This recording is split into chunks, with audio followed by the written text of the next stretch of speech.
Hey everyone, Sam here. Thanks for joining me. I hope you're having a beautiful day wherever you are in the world.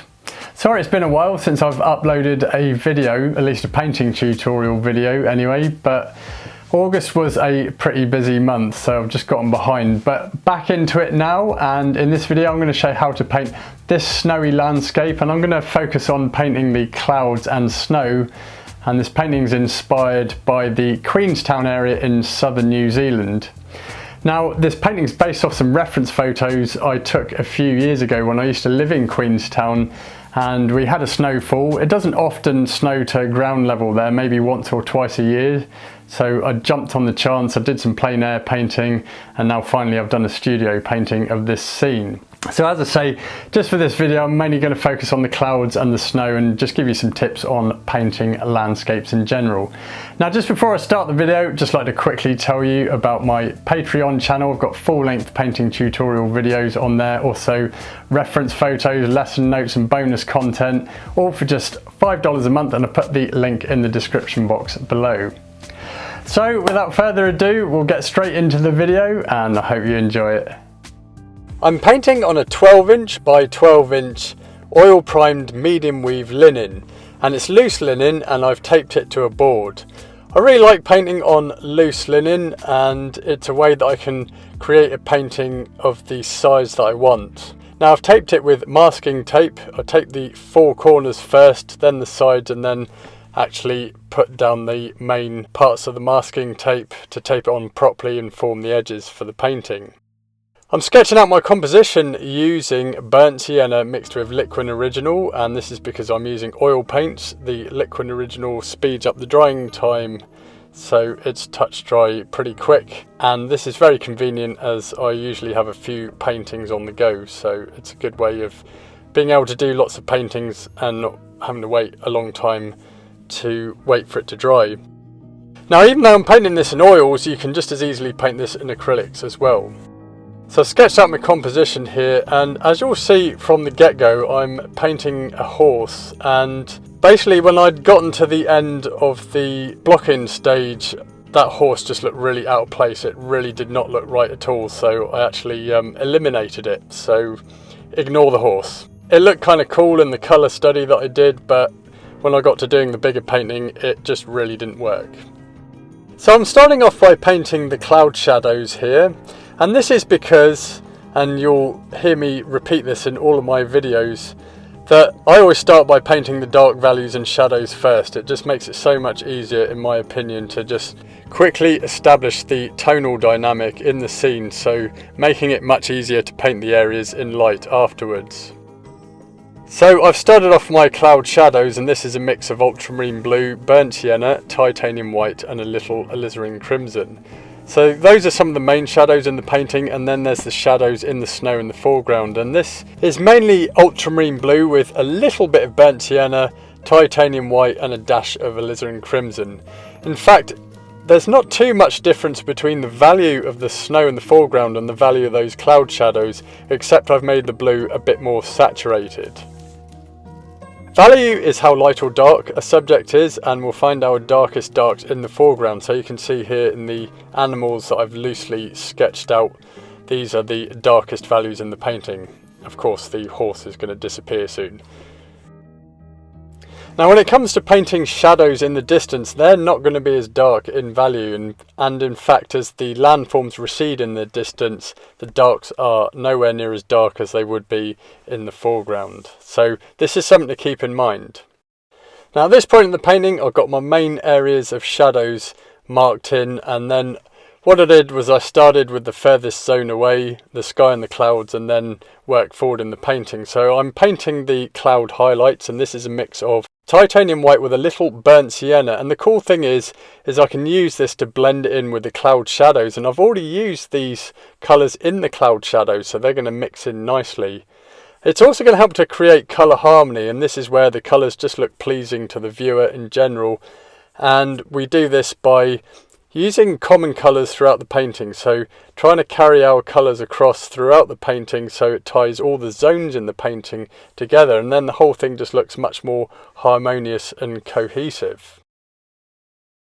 Now I'm marking in the paint with a number 5 flat brush, and mainly I'm using flat brushes for the blocking stage because I like to have a nice loose painterly effect to start with. I almost treat it like a plein air painting, but in general I use the biggest brushes I can get away with. I'm using Rosemary & Co brushes here, and if you want to get some Rosemary & Co brushes, I've put a link in the description box below. I'm painting the sky now, and this is a mix of ultramarine blue with a dash of phthalo green and titanium white. Now, as I said, I'm using oil paints, and the brand of oil paints I'm using is Blue Ridge oils. They're really nice artist quality oil, and I'd always strongly recommend you use an artist quality oil, even if you've never painted with oils in your life. They just go so much further.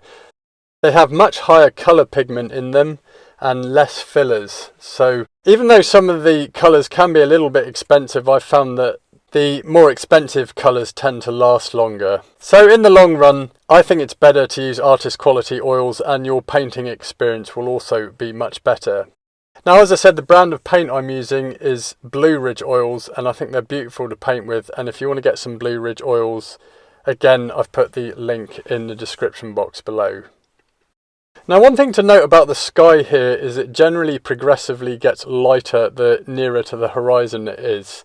I've also painted the sky in a manner that's painterly, so mainly downwards vertical brush marks, so using that flat end of the brush as well, and it just looks nice in a painting, just makes it look much more gestural and alive.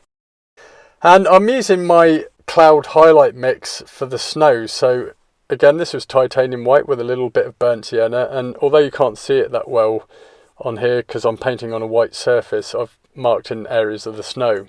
Now, a little tip for snow that's in light: if you want to make it look like it's in the distance and you don't want it jumping really far forward in the painting because white is as light as we can go, then just mix in a little bit of burnt sienna and it just helps to push it back. You can do the same with cloud highlights as well. Just helps to make the distant clouds or distant snow sit back in the landscape.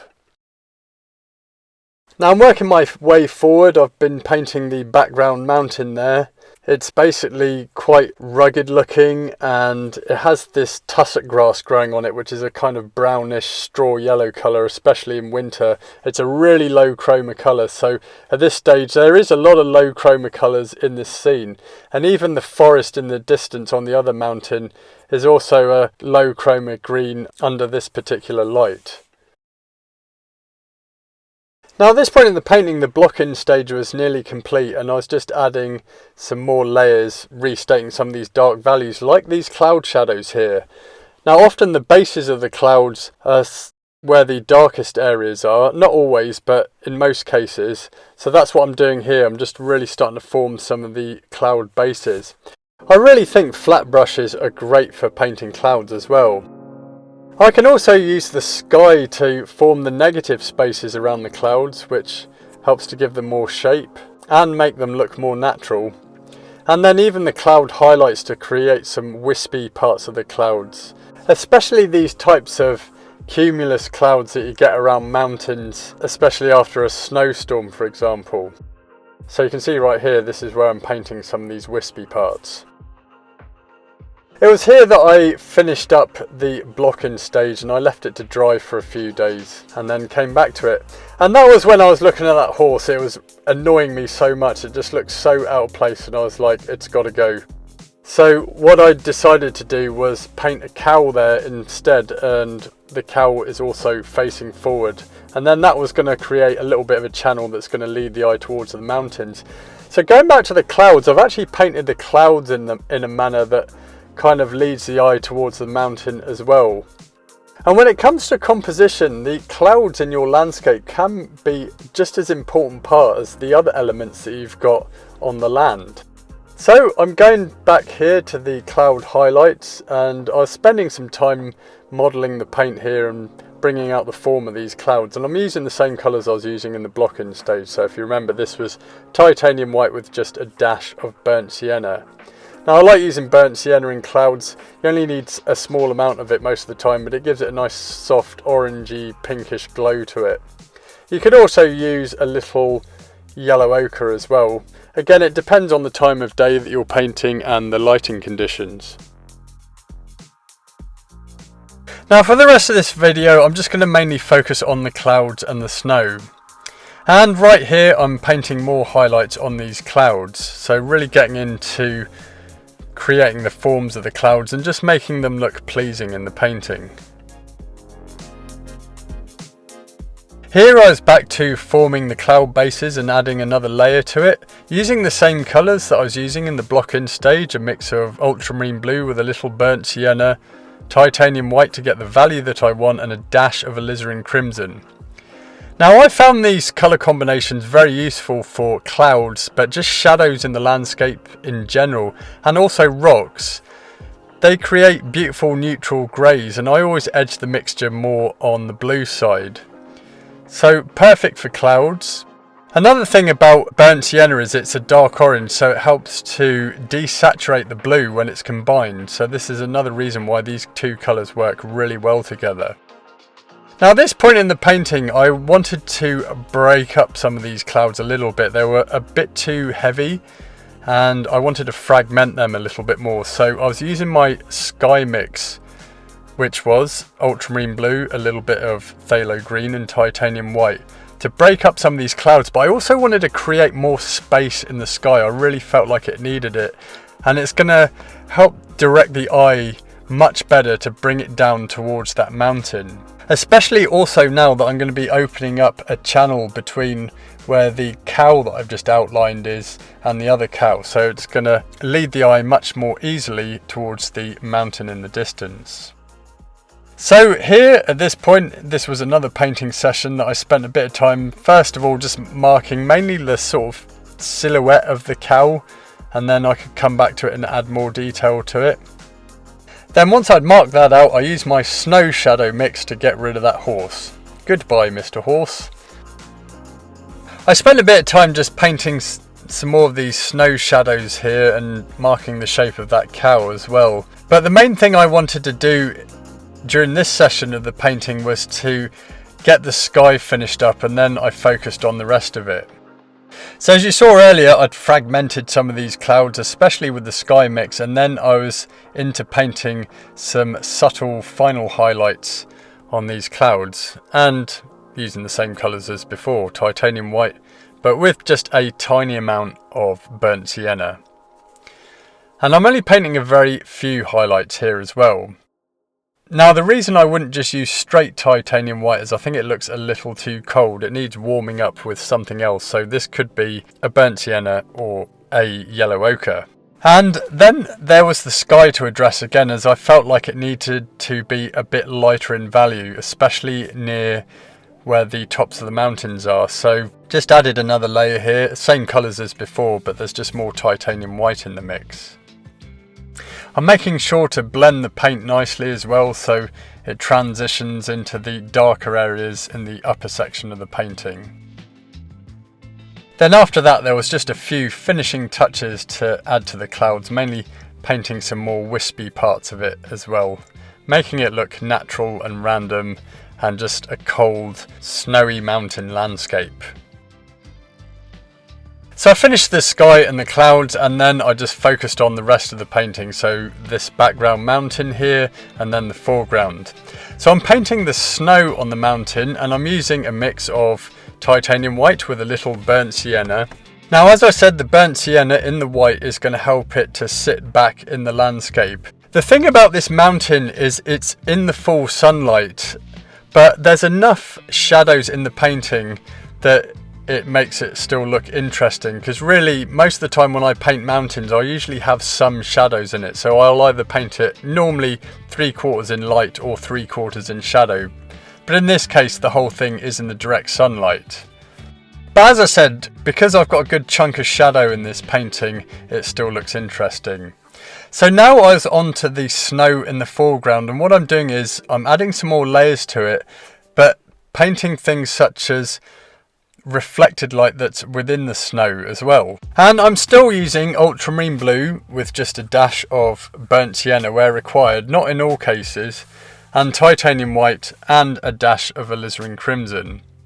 I use my snow mix to paint some sky holes in the willow tree that's there, and then once I'd painted The main areas of the snow, I then painted some things like some grass poking out of the snow or a few little bushes there. Helps to break up the monotony of the snow and make it look more natural and random. And I finished up the snow here by painting a little bit more reflected light on it. Then after that, the painting was finished, and then it was time to peel off the masking tape to reveal what it looks like with a nice clean white border around it. Now, a little suggestion when you paint on loose linen is to leave a 2-inch border around the painting so that you can put it onto stretcher bars if you want to. But anyway, this is it, the completed painting.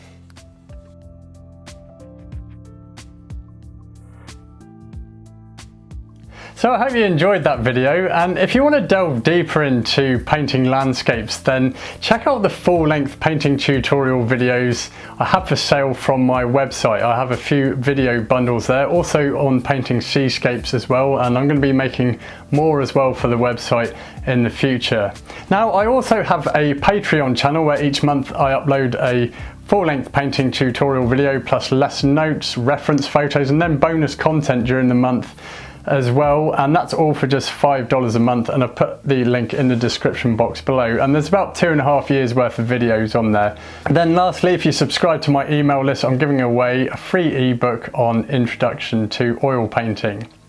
So I hope you enjoyed this video and it inspires you to paint some snowy landscapes. Be sure to give this video a like, a thumbs up, subscribe to my channel, click the bell notification to be notified of when I upload a new video, and also share this video, and feel free to leave me a comment in the comment section below. I check all of them and I try my best to respond to as many of them as I can.